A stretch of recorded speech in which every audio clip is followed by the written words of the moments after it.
যা হবে, ছোট বড় এরকম খেলেই তো লোকে খুশি হবে, কি বলো? খেলে লোকে খুশি হবে। হ্যাঁ, কম বেশি যদি আধ ঘন্টা পর পর একটা দুটো খায় তাহলে লোকে খুশি হবে। এই মাছ থেকে আর 2.5 কিলো পর্যন্ত মাছটা প্রচুর আছে, বুঝলে তো?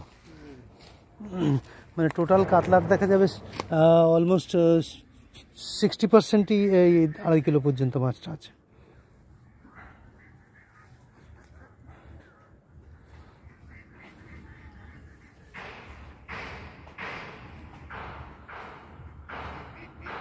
লালাটা বেশি আছে না, পিএসটা বেশি আছে বলে লালাটা বেশি।